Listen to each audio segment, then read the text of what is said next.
नमस्कार विद्यार्थियों, आज हम कक्षा 7 की महाभारत का 11वां पाठ पांडवों की रक्षा का अध्ययन करेंगे। जैसा कि पिछले वीडियो में आपने देखा कि वारणावत के लिए पांडव रवाना हो रहे थे। पांचों पांडव जब माता कुंती के साथ वारणावत जाने लगे तो नगरवासियों को ये बात पता चली तो बहुत दुखी हुए। वो पांडवों के साथ हो लिए, लेकिन युधिष्ठिर ने उनको समझा बुझाकर काफी दूर जाने के बाद वापस नगर के लिए भेज दिया। और जाते समय विदुर ने उस लाख के भवन वाली बात युधिष्ठिर को ऐसी गूढ़ भाषा में सिखा दी जिसे दूसरे लोग तो समझ नहीं सके और युधिष्ठिर सारी बात समझ गए। जैसे ही वारणावत के लोगों को पता चला कि पांडव आ रहे हैं तो उनकी खुशी का ठिकाना नहीं रहा। पूरा वारणावत एक उत्सव की तरह हो गया और सब बहुत खुश हुए। और जब तक लाख का भवन बनके तैयार हुआ तब तक पांडव दूसरी जगहों पर रहते रहे जहां पुरोचन ने उनके रहने की व्यवस्था की हुई थी।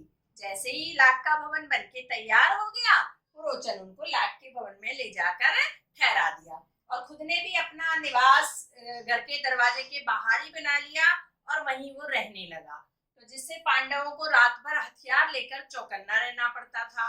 भवन में प्रवेश करते ही युधिष्ठिर ने बड़े गौर से भवन की दीवारों को देखा। उसे विदुर की बात याद हो आई और उसे समझ में आ गया कि इस भवन को ऐसी चीजों से बनाया गया है जो जल्दी आग पकड़ लेती हैं। उसने सारी बात अपने भाई भीम को और अन्य भाइयों को और माता कुंती को बताई, लेकिन साथ ही ये भी समझाया कि दुश्मन को हम पर संदेह नहीं होना चाहिए, हमें शांति पूर्वक इसमें रहना चाहिए। यदि पुरोचन को पता चल गया कि उसके षड्यंत्र का खुलासा हो चुका है तो वो और कोई चाल चल सकता है। तो चारों भाइयों ने और माता कुंती ने युधिष्ठिर की बात मान ली और उस भवन में रहने लगे। साथ ही पुरोचन ने भी अपना भवन एकदम इसके दरवाजे पर ही बनवा लिया और वो वहीं रहने लगा। इतने में विदुर का भेजा हुआ एक व्यक्ति सुरंग खोदने वाला आ पहुंचता है और वो एक दिन मौका पाकर पांडवों से मिलकर उन्हें सांकेतिक भाषा में बताता है कि विदुर ने आपको गूढ़ भाषा में जो बात कही थी वो रहस्य मुझे पता है, यही मेरा सच्चा मित्र होने का सबूत है। आप मेरा विश्वास कीजिए, मैं आपकी सुरक्षा के लिए आया हूँ, आपकी रक्षा करने के लिए आया हूँ। तो महल में उस कारीगर को ले जाया गया गुप्त रूप से और उसने कुछ ही दिनों में गुप्त रूप से एक ऐसी सुरंग बना दी, टनल बना दी जो भवन के नीचे से जाती थी और जिसको पार करके पांडव आसानी से उस भवन से बाहर निकल सकते थे। और यह जो काम हुआ इतने गुप्त रूप से, इतने अच्छे तरीके से हुआ कि पुरोचन को अंत तक इसका पता भी नहीं चला।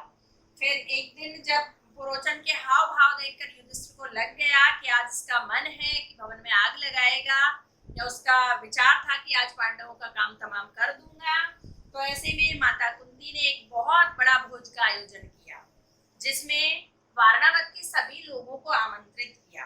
सभी ने खूब छक्कर खाया पिया, मस्ती की और नाच गान उत्सव हुआ। पूरा आधी रात तक उत्सव चला। उसके बाद सभी लोग खा पी कर मस्त होकर सो रहे। पुरोचन भी सो गया, उसको भी नींद आ गई, सभी दरबारी सो गए। तो पांडवों ने देखा यही अच्छा मौका है यहाँ से भाग निकलने का और भीम ने भवन में जगह जगह आग लगा दी और पांचों पांडव और अपनी माता कुंती को लेकर वो सुरंग से पार हुए। जब वो बाहर निकल गए जंगल में तो उन्होंने देखा कि भवन गहरी लपटों में घिरा हुआ है और उस आग की चपेट में पुरोचन और उसका भवन भी आ गए, उसी की भेंट चढ़ गए। वारणावत के लोगों ने जब देखा कि भवन आग की लपटों से घिर चुका है तो हाहाकार मचने लगा। लोग कौरवों के अत्याचारों से बहुत क्षुब्ध हो चुके थे, परेशान हो चुके थे, इसलिए वो तरह तरह की बातें करने लगे, कौरवों को गालियां देने लगे, बहुत गुस्से में क्रोधित हो गए और उन्होंने वहां हस्तिनापुर सूचना भिजवा दी कि पांडव जिस भवन में ठहरे थे वो भवन जलकर राख हो गया है, पुरोचन भी जल मरा है और उसमें कोई भी जिंदा नहीं बचा है। तो जैसे ही ये खबर कौरवों को मिली उन्होंने बड़ा अभिनय किया और जोर जोर से विलाप करने लगे। सारे कौरव और अपने पिता धृतराष्ट्र को लेकर गंगा में गए। पांचों पांडवों और उनकी माता को जलांजलि दी और आपस में लिपट लिपट के जोर जोर से विलाप करने लगे ताकि लोगों को उन पर शक ना हो। लेकिन जो विदुर थे वो समझदार थे, उन्होंने मन ही मन उस गम को, उस शोक को दबा लिया, क्योंकि उनको पता था कि पांडव जिंदा हैं। लेकिन पितामह भीष्म तो जैसे गम में डूब ही गए थे। लेकिन विदुर ने उनको जाकर समझाया, उनको ढांढस बंधाया और अपने गुप्त रहस्य वाली बात उनको बता दी कि किस तरह से उन्होंने पांडवों को बचाने का उपाय सोचा है। तो पितामह भीष्म की खुशी का ठिकाना नहीं रहा। विदुर को पूरा विश्वास था कि पांडव वहां से बचकर निकल गए होंगे। जब वे जंगल में बाहर निकल गए तो भीम ने देखा कि मेरे चारों भाई और माता कुंती थकान से और डर से भयभीत होकर घबरा रहे हैं, बहुत थक चुके हैं। तो उसने अपनी माता को कंधों पर बिठाया, नकुल और सहदेव को दोनों कमर पर बिठाया और युधिष्ठिर और अर्जुन को दोनों हाथों में उठा लिया और एक मस्त हाथी की तरह वो झूमता हुआ झाड़ जंखाड़ को पार करता हुआ जंगल में आगे बढ़ता रहा। जैसे ही गंगा के तट पर वो पहुंचे, उनको नाव लेकर एक मल्लाह मिला, जिसने सांकेतिक भाषा में बता दिया कि उसे विदुर ने भेजा है और वो उनका मित्र है, वो उन्हें नदी पार कराने आया है। तो पांचों भाई और माता कुंती नाव में बैठे और नदी पार करके गंगा के दूसरे किनारे जंगल में जा पहुंचे। दूसरे दिन भी वो शाम तक चलते रहे कि कहीं सुरक्षित स्थान पर पहुंच जाएं। लेकिन रात हो गई, सूर्यास्त होने लगा तो माता कुंती का हाल बेहाल था और वो बोली कि धृतराष्ट्र के बेटे, चाहे तो मुझे यहाँ से उठा ले जाए, मैं तो यहीं पड़ी रहूंगी, इससे आगे नहीं बढ़ पाऊंगी। ये कहकर वो बेहोश हो जाती है और चारों भाई भी थक कर वहीं बैठ जाते हैं। तो भीमसेन ने देखा अपने भाइयों का और अपनी माता का हाल, तो झाड़ जंखाड़ों को, पेड़ पौधों को उखाड़ता हुआ जंगल में एक हाथी की तरह आगे बढ़ जाता है और घूमते घूमते एक जलाशय ढूंढ लेता है, क्योंकि उन लोगों को बहुत प्यास भी लगी हुई थी। तो जलाशय से पानी लाता है ढूंढ करके, सबको पिलाता है और रात को वहीं रहते हैं। फिर अगले दिन जब वो चलते हैं तो एक चक्रा नगरी में पहुंच जाते हैं। एक नगर का नाम होता है एक चक्रा नगरी। तो वहां चूंकि वो ब्राह्मण के वेश में थे, ब्राह्मण ब्रह्मचारियों के वेश में थे, तो वहां एक ब्राह्मण के यहाँ उनको शरण मिल जाती है एक चक्रा नगरी में जाकर के। तो ब्राह्मण के यहाँ वो काफी दिनों तक रहे। फिर पांचों भाई भिक्षा मांग कर लाते, जितना लाते उसके माता कुंती दो भाग करती। एक भाग अकेले भीमसेन को देती और बचे हुए के 5 टुकड़े करके खुद खाती और अपने चारों बेटों को खिलाती।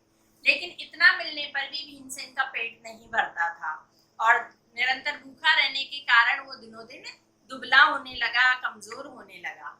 तो उसने एक चक्रा नगरी के एक कुम्हार से दोस्ती कर ली और उसके यहाँ मिट्टी मिट्टी खोदता था।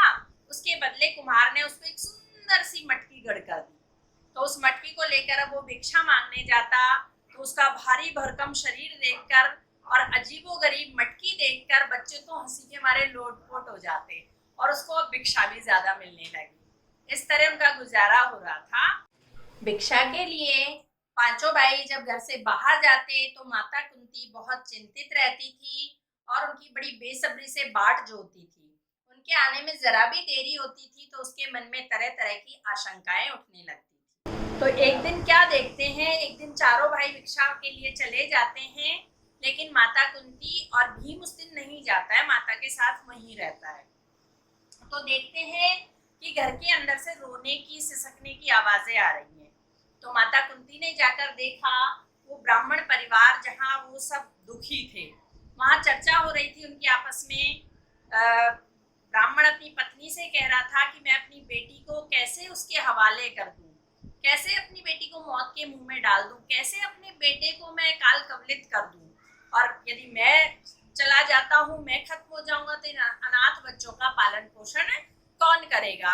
हाय राम, कैसी स्थिति है, मैं क्या करूं। ये कहकर वो ब्राह्मण जोर जोर से सिसकियां भर के रोने लगा। तो उसकी पत्नी बोली, स्वामी मेरे मरने का मुझे कोई दुख नहीं है, मैं मर जाऊंगी तो आप दूसरी शादी कर लेना और इस तरह से मैं चली जाती हूँ, आप बच्चों को यहीं रखिए। तो वो कहता है कि तुम कैसी बातें करती हो, मुझसे ज्यादा पापी और दुरात्मा कौन होगा जो तुम्हें मौत के मुंह में धकेल करके खुद खुश रह सकेगा। तो ऐसा करते हैं, इससे अच्छा है चारों चलते हैं, चारों ही मौत को एक साथ गले लगा लेंगे। इस तरह की बातें हो रही थी। फिर ये सब देखा नहीं गया। उसकी बेटी से ब्राह्मण की बेटी बोली, पिताजी क्यों ना मुझे आप वहां भेज दीजिए, मैं ही चली जाती हूँ, मैं ही मौत के मुंह में चली जाती हूँ, आप तीनों आराम से रहिएगा। इतने में ब्राह्मण का छोटा सा बच्चा एक छोटी लकड़ी उठाकर लेता है, कहता है उस राक्षस को तो मैं इस लकड़ी से ऐसे मार डालूंगा। तो उनकी ऐसे बातें हो ही रही थी, चारों आपस में लिपट लिपट के रो रहे थे। ये सारी बातें माता कुंती बड़े ध्यान पूर्वक सुनती रही और वो बोली, अच्छा बात कहने का मौका पाकर वो बोली कि ब्राह्मण देव, आपके इस असमय दुख का क्या कारण है, क्या कृपया आप मुझे बता सकते हैं? तो ब्राह्मण ने सारी बात बता दी कि इस नगर में एक बक नाम का राक्षस रहता है जो पिछले 13 सालों से इस नगर के लोगों को बहुत दुखी कर रहा है, बहुत परेशान कर रहा है। यहाँ का राजा बड़ा निकम्मा है, वो महल में पड़ा रहता है, वो प्रजा को बचाने का कोई उपाय नहीं करता है। तो ऐसे में हम सब नगरवासियों ने मिलकर के बकासुर से अनुनय विनय की कि कोई नियम बना लीजिए। तो बकासुर मान गया और उसके नियम के तहत गांव से हर रोज हर घर से एक व्यक्ति और सारे गांव से भोजन इकट्ठा करके उसके खाने के लिए इंतजाम किया जाता है। और आज मेरे घर की बारी है, आज मेरे घर से सदस्य जाएगा उसका आहार बनने के लिए। तो इस तरह से हमारे दुख का यही कारण है, लेकिन हम किसी भी एक को नहीं भेज सकते, इसलिए हम सोच रहे हैं कि हम चारों ही बकासुर का आहार बन जाते हैं और हम चारों चले जाते हैं। माता कुंती ने उसकी बात का कोई जवाब नहीं दिया। लौटकर भीमसेन के पास आई, भीम से पहले बात की और फिर वापस जाकर बोली, ब्राह्मण देव आप चिंता मत करिए, मेरे 5 पुत्र हैं, उनमें से एक पुत्र को मैं कल बकासुर के यहाँ भेज दूंगी, आप नहीं जाइएगा। तो ब्राह्मण ने कहा, आप कैसी बातें करती हैं, आप हमारी अतिथि हैं, हमारे यहाँ शरण ली है आपने, हम आपको वहां भेजने का अन्याय कैसे कर सकते हैं, ऐसा संभव नहीं है। लेकिन माता कुंती ने विश्वास दिलाया ब्राह्मण को और कहा कि इस बात को गुप्त रखनी है, इस बात को बताना नहीं है, क्योंकि माता कुंती को इस बात का अंदेशा था कि यदि कौरवों तक ये बात पहुंच गई तो वो समझ जाएंगे कि पांडव जिंदा हैं। तो ब्राह्मण ने उसकी बात मान ली। अगले दिन सारे गांव के लोग भोजन इकट्ठा करके एक गाड़ी में इकट्ठा करके ले आते हैं। भीमसेन उछलकर उस गाड़ी पर बैठ जाता है और कुछ दूर तक लोग ढोल धमाके के साथ उसको बाहर तक छोड़ के आते हैं। फिर कुछ दूरी पर जो निश्चित स्थान था वहां गांव के लोग तो रुक जाते हैं और भीम को आगे भेज देते हैं। आज खाना आने में बहुत देर हो गई थी, तो बकासुर गुफा में बहुत गुस्से में था, वो गुफा से बाहर निकल चुका था और बाहर निकल के क्या देखता है कि एक मोटा तगड़ा सा युवक है जो गाड़ी पर बैठकर भोजन किए जा रहा है खुद ही। तो बकासुर ने जैसे ही उस व्यक्ति को देखा, गाड़ी को देखा, अपने भोजन को देखा, उसकी आंखें क्रोध से लाल हो गई और उसको बड़ा गुस्सा आया, वो दौड़ता हुआ आया। इतने में भीम की नजर भी उस राक्षस पर पड़ी, बकासुर पर पड़ी। भीम ने उसका नाम लेकर के पुकारा, तो उसने देखा तो बड़ा धृष्ट है, डरता ही नहीं है मुझसे। तो उसने सोचा भी मेरे पास कोई हथियार नहीं है, इसलिए वो पेड़ उखाड़ करके भीमसेन पर फेंकता है। भीम को कोई परवाह नहीं, भीम पीठ फेर के और खाता रहता है। और जैसे ही वो पेड़ फेंकता है, भीम अपने हाथ से उसको रोक लेता है पेड़ को और 2 टुकड़े हो जाते हैं उसके।